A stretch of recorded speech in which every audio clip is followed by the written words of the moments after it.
ঘড়িতে তখন রাত্রির 1:11।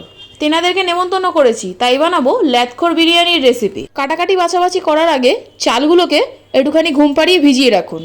তারপরে পেঁয়াজগুলোকে কুচি কুচি করে কেটে আলুগুলোকে জামাকাপড় খুলে দিন। নরকের মতো একটা কড়াইতে তেল গরম করে পাপীদের মতো পেঁয়াজগুলোকে ঝপাং করে ছেড়ে দিন। তারপরে ওরা যখন হালকা বাদামি হয়ে যাবে, তার উপর কাশ্মীরি লঙ্কা গুঁড়ো আর কাঁচা লঙ্কা ছড়িয়ে ভালোভাবে একটুখানি ভেজে নিন। ওপর থেকে হাফ কড়াই জল দিয়ে দিন। তার মধ্যে আদা রসুন বাটা দিয়ে ভালোভাবে ঘুরিয়ে নিন। স্কন্দ কাটার মতো আলুগুলোকে হাফ করে কেটে হাফ সিদ্ধ করে নিন।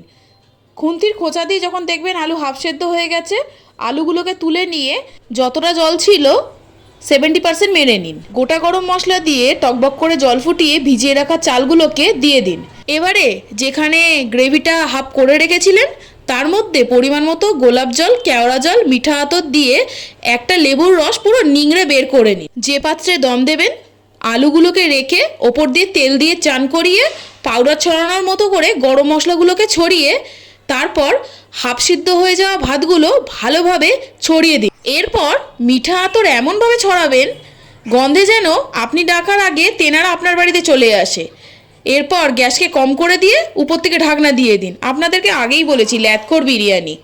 আটা ময়দা মাখামাখি করে এয়ারটাইটের কোনো বালাই নেই, তবু দেখুন কি সুন্দর ঝরঝরে বিরিয়ানি হয়েছে।